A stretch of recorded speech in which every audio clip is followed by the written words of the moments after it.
Now, your weekly dose of inspiration, perspiration, and just the right amount of bull defecation. The Get You Some Radio Show with your host, the Vice President of Making Shit Happen, Terry Lancaster. What up, yo? Welcome back to the Get You Some Radio Show. I'm your host, Terry Lancaster. Yum, get you some. I'm super excited.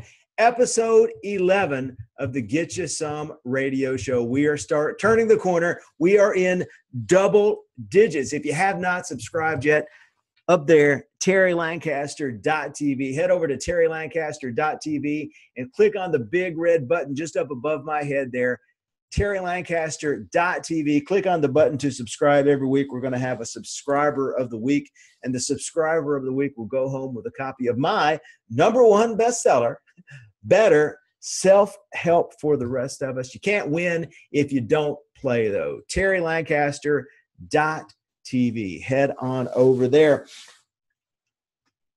Rounding the corner, talking about episode 11 of the Get You Some Radio Show, I have to reemphasize what the Get You Some is all about. Now, I've talked to a couple people, and they get you some. We're for salespeople, so they assume the Get You Some is about selling more stuff and making more money, and absolutely, it's about selling more stuff and making more money. I talked to some guy who thought Get You Some meant what it meant when he was 16, and it was about getting laid. But the Get Show is not about getting laid.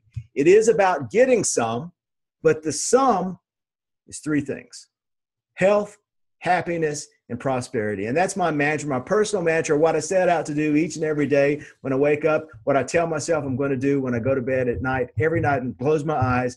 I'm in the business of creating health, happiness, and prosperity. It's about building a better life. It's about building a better business and mixing the two, because you can't have one without the other. It doesn't matter how much money you make if you're miserable, if your kids are miserable, if your spouse is miserable, if your family doesn't know you, if your friends don't like you, money is not going to matter. So it's about health, happiness, and prosperity. And today's the 11th show, and I've got probably another dozen or so episodes that I've recorded the interviews for. So I've done like 24 interviews for this. And the amazing thing is, I promise everyone that if you watch the show, you're going to leave every episode with one action step. One thing that you can do this week to start creating health, happiness, and prosperity in your life, something to do to improve your business, something to do to improve your life. And I don't know, out of the 24, I'm going to have to go back and look at the percentages. And this has been a huge shock to me. Almost every one of the action steps that one of the guests has brought on has been some form of the phrase, you create more health, happiness, and prosperity by giving away health, happiness, and prosperity. You create health, happiness, and prosperity by helping others create health, happiness, and prosperity. In the words of Zig Ziglar, you can get anything you want out of life if you help enough other people get what they want. If you go in with the idea of providing value without looking for what's in return. Now, like I said, when I was asking people for action steps, I was thinking, all right, they're going to give me their #1 close. They're going to give me a foolproof system for clearing out your email basket and making sure that you get stuff done. But almost without fail, it's been the concept of go in and help others with almost complete disregard for what happens from you. Provide value, and you will receive value in turn, perhaps in ways that are unexpected to you. And I have a dirty little secret. I love Andy Samberg, who used to be on Saturday Night Live. He's from the Lonely Island videos. He did the On a Boat thing. I was just on a cruise a couple weeks ago, and we were singing the whole time we were on a boat. I got my flippy floppies. You're on the shore making copies. That's the Lonely Island song. But I watched a movie just a couple nights ago with Andy Samberg in it, and the book was Pop Star, Never Stop, Never Stopping. And the whole thing was about a guy who had become a member of a boy band, and then he left the boy band, and he was kind of a jerkwad, and nobody liked him, and his life fell apart. But at the end of it, of course, it's a movie, so he realized that being a jerkwad only gets you so far in life. And he said, an amazing thing. He said, it's just about being a good person. It's just about being a good person, and everything else will take care of itself. And that seems to be the theme of almost everyone I talk to. Every action step that a guest gives me on the Get You Some radio show is just be a good person, provide value, provide ways to help other people, be helpful, be of value, be of service, and help them create health, happiness, and prosperity in your life. And you will receive health, happiness, and prosperity in return. Today's guest, buddy of mine, Sherman Mohr from Nashville, Tennessee. He talks in this episode. He put on an event here in Nashville for 4 years. This was, I believe, a monthly event. So every month for 4 years, he's securing space and he's inviting speakers and he's managing lists and he's getting the food for the event and he's providing and arranging parking for the event. He does this for 4 years before he ever asks a thing. He does it for 4 years before he ever sets up on foot on stage himself to talk about what he does for a living, about how people can give back to him. So, and he says those 4 years that he spent providing that service, providing that value with no expectation of anything in return, those 4 years are paying dividends for him to this day, many, many years later, because of the connections that he formed, because of the strength of those bonds that he created by not asking for a single thing, just helping others create health, happiness, and prosperity in their life. So as you go about your business this week, look for ways to help others create health, happiness, and prosperity. And stick around. We'll be back with Sherman Mohr right after this. Bye now. If you're sick and tired of being sick and tired, if you're struggling to be perfect, hoping for average, and settling for anything less than the life you were born to lead, you can do better. Better. Self-help for the rest of us. The groundbreaking new personal development book from Terry Lancaster. Get your free copy today at terrylancaster.com. So you know how in all the commercials they have the fast-talking guy at the very end and he gives you all the important information? Well, I'm going to give you the disclaimer right up front. This book will not make you a millionaire or a movie star. It's not going to give you six-pack abs, and it's not going to give you gleaming white, perfectly straight teeth. But perfection is overrated. It's a fantasy, and it doesn't exist in nature. What this book will do is give you proven strategies for making your actual life better. You can build a better life, one better decision at a time. Better. Self-help for the rest of us. Get your free copy today at terrylancaster.com. Get You Some Radio. Greetings, everyone. Welcome back to the Get You Some Radio studio. I'm here today with Sherman Mohr. Sherman is a buddy of mine here in Nashville, Tennessee. I've known Sherman for a little while. He is a social butterfly. He knows everybody who is somebody and a lot of people who ain't nobody here in Nashville. So he's well connected, and he is what people call an influence marketer. Now, I'm not 100% sure what influence marketing means, and that's really why I started the show, so I can have interesting conversations with interesting people about stuff I want to learn about, and I want to know about influencer marketing. So I invited Sherman on the store, and I really got interested in this a few months back, Sherman. We had we did the Unstuck conference here in Nashville, and I spoke at the Bridgestone Arena with 9 other speakers. Yep. And Sherman, what he did is if this was genius. People talk all the time about how they don't have time to create content. I'm not creative. I don't have the tools. I can't write. I can't get in front of the camera. I don't want to do a podcast. I just don't know what to do to get involved in this content marketing revolution.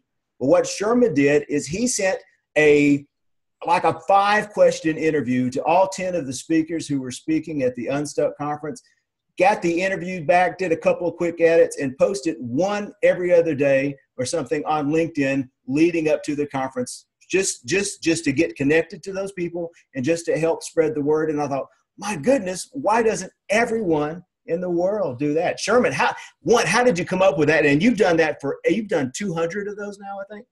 Yeah, pretty close. It was really interesting how that started. It's kind of gonna share a more selfish side of me relative to how that started. 2 or 3 years ago, I was reading a post by a great guy here in town who writes for the Tennessean, and he had written an article, "The 5 People You Need to Know When You Come to Nashville." And I wasn't on that list. And of course, that's so silly. You know, Right. Nashville is full of some of the most influential people in the world, and I am not one of them. And still, I thought, man, what do I have to do to get on a list like that? Right. So people seek me out.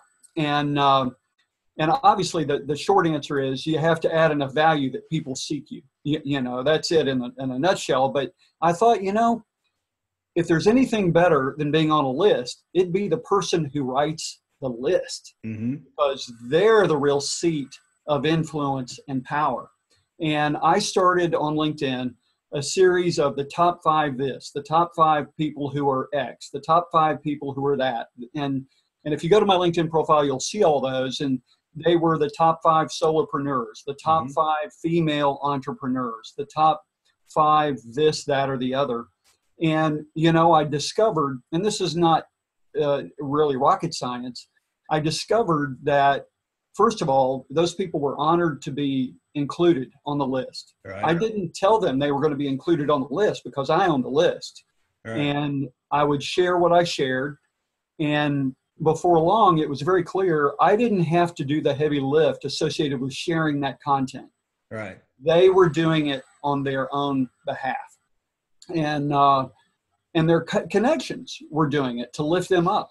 And so that's kind of what got that started. And we'll talk a little bit more about Shared Spirits later, but that is now the content strategy in our pre-revenue stage for Shared Spirits. It's for me to feature industry influencers in compelling interviews that let people get to know personalities behind the brands.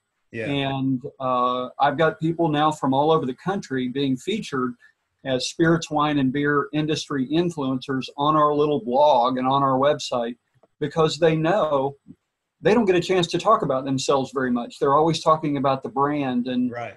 I don't know about you, Terry, but I'm more interested in dealing with people with brands when I'm connected to a personal story with the brand. I think that makes all the difference in the world. People want to do business with people. I don't care what business it is. Yeah, absolutely. That's a big component of the way you train and teach. And it is candidly uniform no matter what. If I knew something about people in the detergent business, I'd likely buy their detergent before I would just pick up some other brand somewhere. People just have to connect. So we'll do that.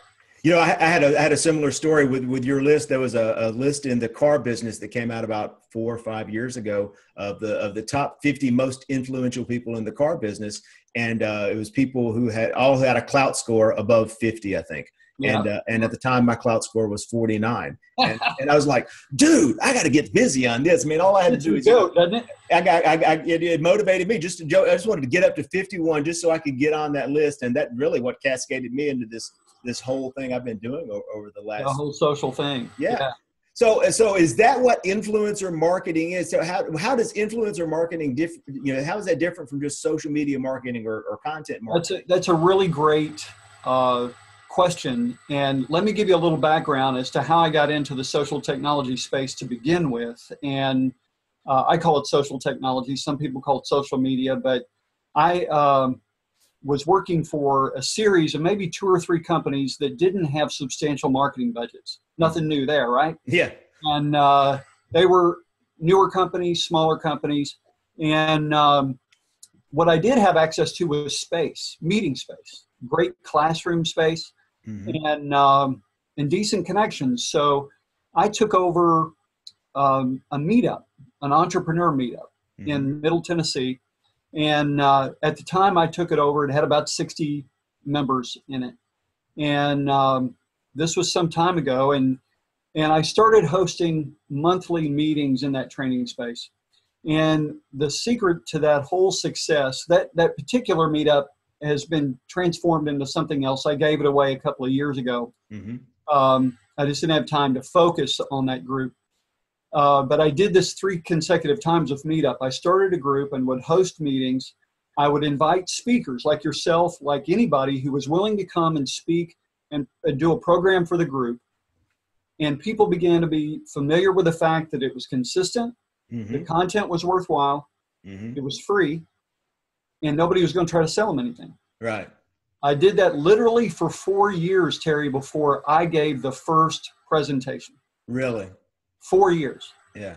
And what that did, it laid a foundation for me being connected to some of the most influential people in and around Nashville, because they showed up to speak, and I never asked it for anything except for them to just speak to my group. And the group grew, it grew and it grew, and now it's probably close to 2,000. Yeah.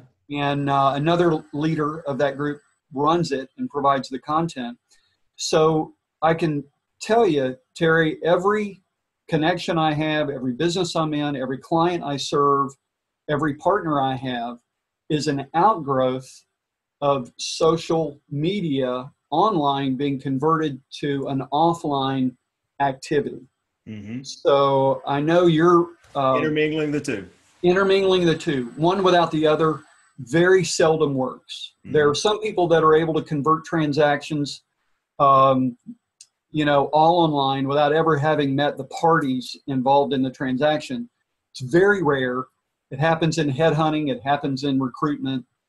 It seldom happens in the space you and I live in. In my real world business, in my business I've been doing for 20 years, and that's really what got me interested in the social stuff, is that most of my clients are out of town. I've been doing business with people in provinces across Canada and in states across the United States that I've never met, and being able to work from home and interact with it. But the reason I got attracted to social immediately was because I could make those relationships a friendlier relationship and less businessy by talking about business and my kids and what we do, hobbies and hockey and the Nashville Predators and all that stuff. It made the business relationship as much of a friend relationship, which is the reason people want the offline component too, because it's just absolutely real. Yeah. So let's address your influencer marketing question, because that's why some people are tuning in. Mm-hmm.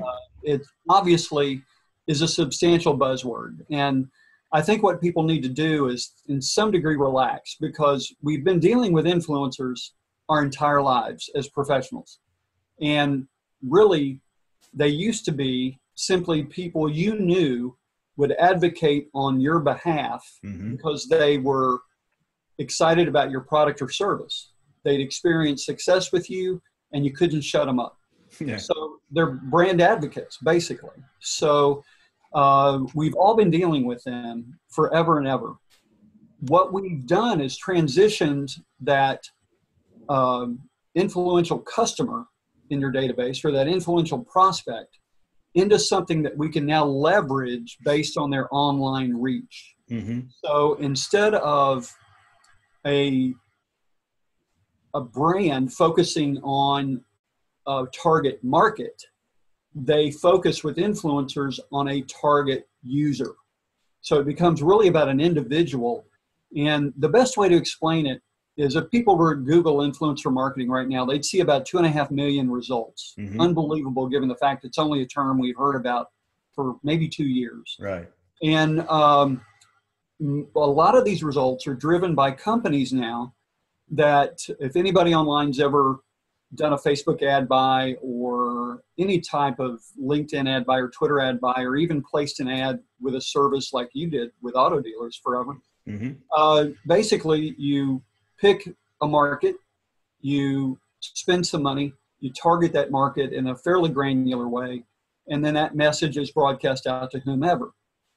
With influencer marketing platforms, what you literally get to do now is go online and choose people with big Instagram accounts, Twitter accounts, Facebook accounts. Social reach is the term. Mm-hmm. And you get to find out who in that list has interest and expertise and influence in the world you're trying to sell.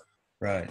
And then you're basically paying them to write content or review your product or service. Right. To me, it's obviously working. Yeah. It is not the shared spirits path so much. I'll describe what we do here in a bit. But one of the best platforms I'd suggest people take a gander at and maybe even do a demo with, because it will quickly explain influencer marketing, is I'm not advocating, I don't do a subscription with these folks yet, but NeoReach, NeoReach. Maybe we can put that in some show notes or anything else that we might include. But neoreach.com. And what NeoReach has built is a platform that allows you to go in, choose influencers as I described, but in addition to that, you can add your own individuals into the platform. So let's just pretend, Terry, that you had a terrific influencer in your world that lived in Phoenix. Mm-hmm. They'd sent you a lot of business. You knew they had great reach.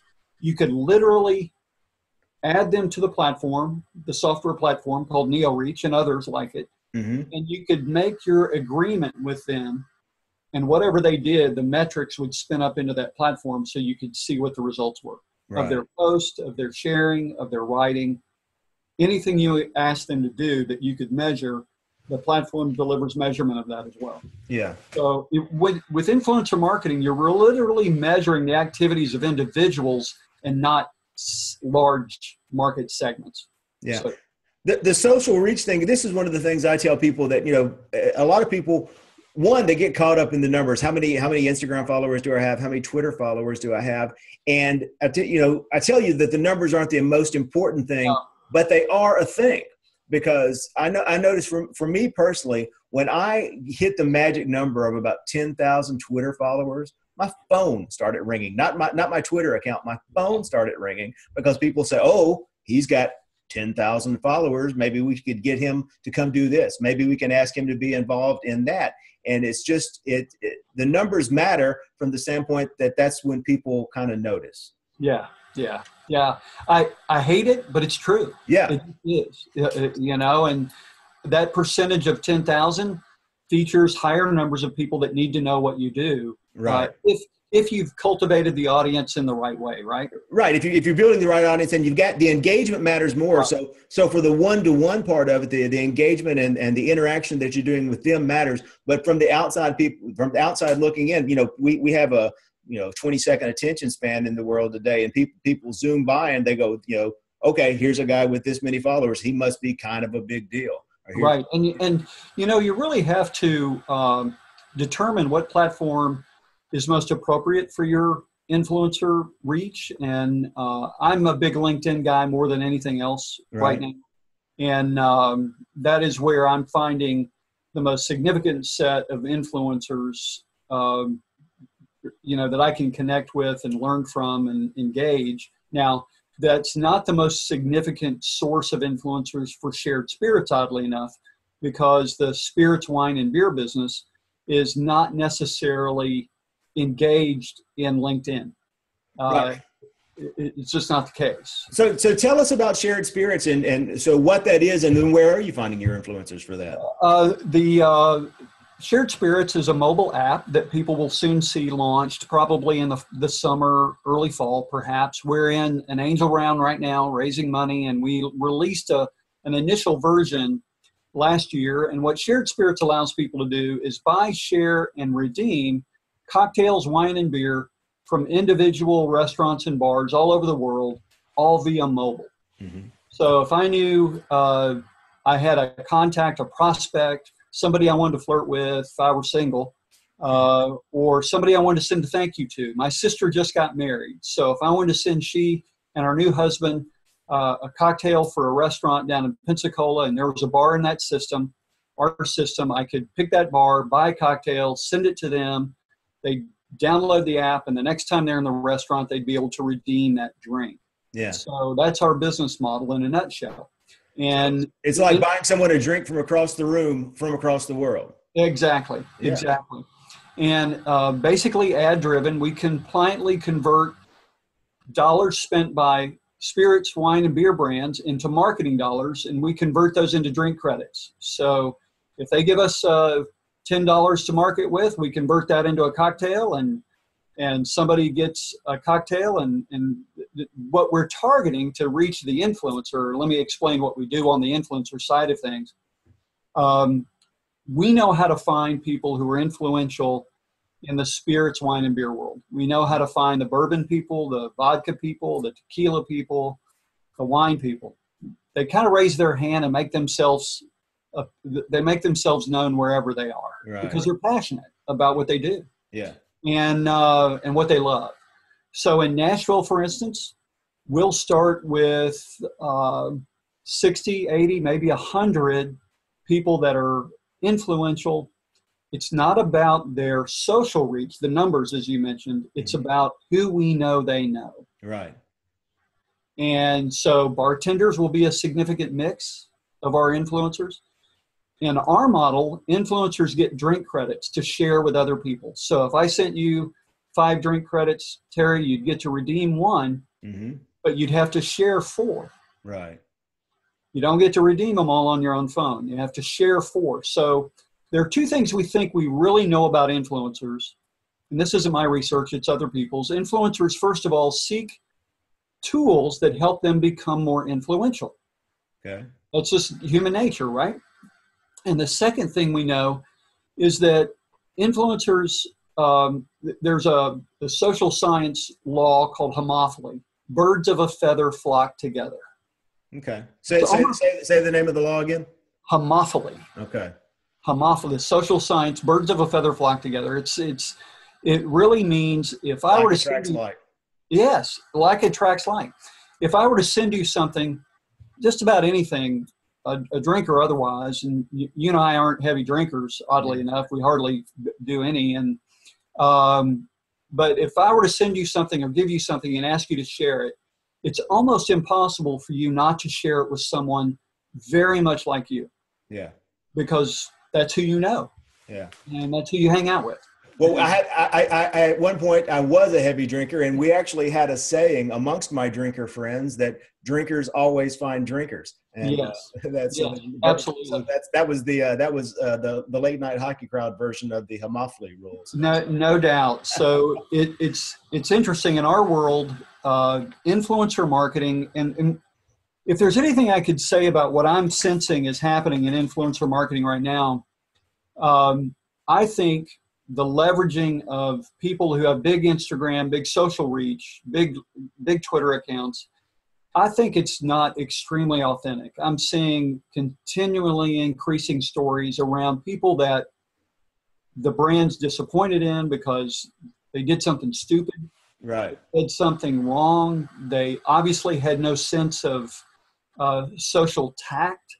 They weren't really brand representatives, and all the brand was really thinking about was how many people were connected to them. Right.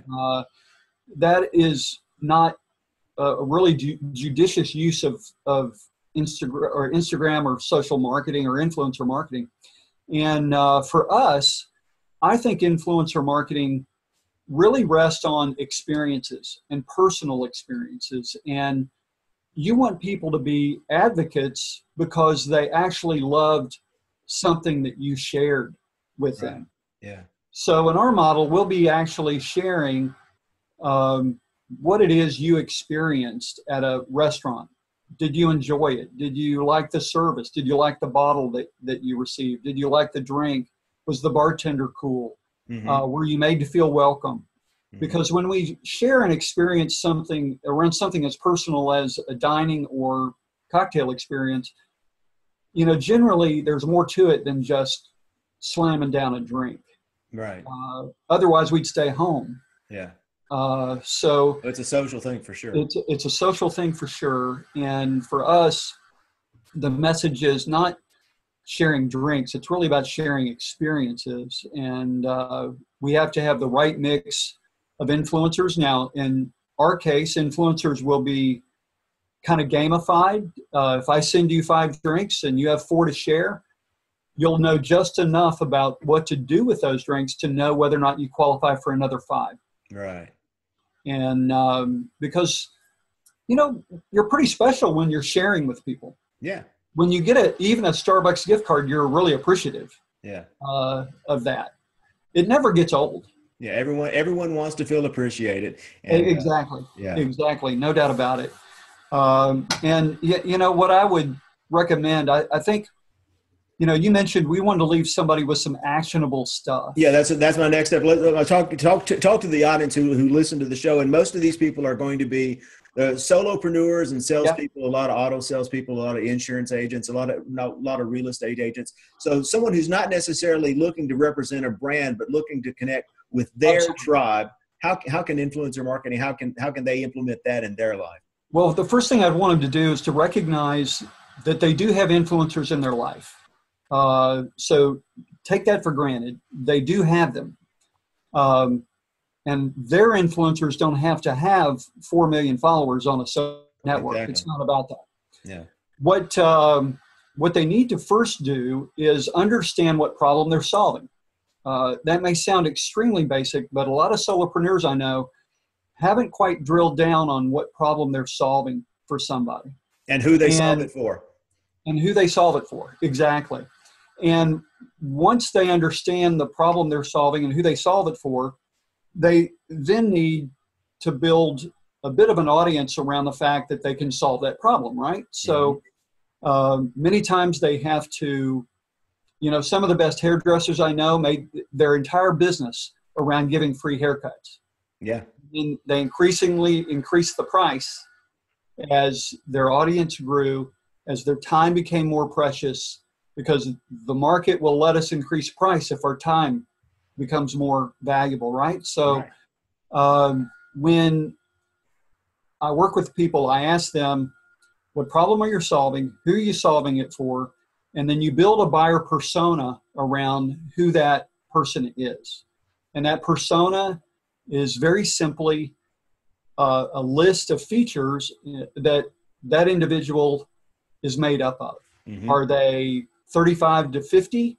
Are they female? Are they male? Are they in town, out of town? What business are they in? You know the drill, and most people do. It's instinctively part of what they do to go out. I mean, nobody goes and just randomly tries to sell something. They generally know who it is they're trying to target. Right. What I would do on the influencer side is develop a strategy around who have been your best customers, who are the best customers of somebody you're competing with. Okay. And then I would get very proactive doing what you've seen me do, and that is find a way to lift those people up. Right. By interviewing them, focus grouping them, offering them your service for free one time around if it's plausible, if it fits, or for a discount in return for feedback. Right. Survey them. Get very proactive around soliciting their opinion about things. There's a great story, and you may be familiar with it. When the guys at Airbnb started to revenue, they were working with the guys out at Y Combinator in San Francisco, the startup innovation. Yeah. And this applies to everybody's business. So you may think Airbnb, that can't be me, but that's not the truth. Yeah. The guy at Y Combinator said, so you have all this data, you've gotten your start. Have you ever talked with anybody who hosts your guest? And they said, well, no, we really haven't. Well, where's all your activity? It's in New York City. Yeah. The guy says, well, you need to go and visit with the host that you have on your platform in New York City. I'd suggest you get on a plane tomorrow. Right. Well, you and I probably know what I'm saying, and that is go see the people, right? Right. If it's in your wherewithal to do so, go see the people.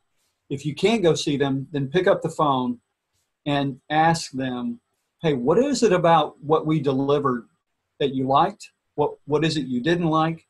And how can I help your business? And what can I do to feature you in a content series I'm doing, in an interview, in whatever the case may be? I think the audience will respond no matter what your business is if you lift others up. Right. And you build your own influencers, basically, is what you do. Yeah, and that's what I tell everyone. It ain't about you. At the end of the day, it ain't about you. And if you do, and Zig Ziglar, the world's greatest at this, is you can get anything you want in life if you help enough other people get what they want. Yeah. And, that doesn't necessarily mean what you're selling is just helping them, and eventually it'll come back around. Well, and it does work. The Unstuck series that you mentioned with the conference, several of those people have now become friends Right. of mine, are increasingly connected. I had breakfast with 2 of them last week. Wow. And we are now advocates for each other's business because I took literally, Terry, you experienced it. It didn't take you 20 minutes to answer those questions. Not 5 minutes, to be honest. Yeah. It didn't take me 10 minutes to edit the post and get it up. Right. And then share it. Yeah. And LinkedIn's a perfect platform because you can belong to groups and then share on those groups and magnify the influence of the post. You don't have to have 5,000 connections on any platform to have some value to the person that you're helping feature. And just like the old shampoo commercial, they tell 2 friends and they tell 2 friends and so on and so on. Yeah, better watch out or we'll be drawing circles. All right, Sherman, thank you so much for taking the time to chat with me to explain influencer marketing. Like I said, that's exactly why I'm doing this, because sometimes I want to talk to people, and this gives me a good excuse. And absolutely, then hopefully I can push you up. How can people get in touch with you? How can people find out more about you? Two ways they can do so. I would really encourage everyone to go to sharedspirits.com. That's a simple opt-in site where they can add their name, and they'll be eligible for some future offers that we'll be making at Shared Spirits. The other site I would recommend they visit perhaps is Shared Spirits Marketing or ShermanMohr.com as well. SharedSpiritsMarketing.com or ShermanMohr.com, and just reach out. I'm on LinkedIn. I'm everywhere. Google me like you. I love you. I love it. You don't get anything with Terry except Google me. That's right. You know? It's what it says on my business card. Google. I've got all my bad stuff buried about 5 pages deep. Like I said, all my bad stuff happened before Google was around, so it's okay. Sherman, thank you so much, buddy. Let's have breakfast real soon. Absolutely. Thank you so much for being on the show, Sherman. Be sure to check him out. Go over to his website. Check out Shared Spirits. And join us next week for the Get You Some radio show. We talked about creating health, happiness, and prosperity. And in the book here, the second chapter of the Better Self-Help for the Rest of Us is about creating health, happiness, and prosperity in your life by being grateful for what you already have. So next week, we're going to talk about the power of gratitude with Laurie Lantrip Delp. Next week on the Get You Some radio show. We'll see you then. Get You Some Radio. You've been listening to the Get You Some Radio Show. Subscribe today at terrylancaster.tv to hear more episodes, win valuable cash and prizes, and get free training to help you create an army of buyers who know, like, and trust you before they've ever even met you. It's a big, wide world, boys and girls. Get out there and get you some.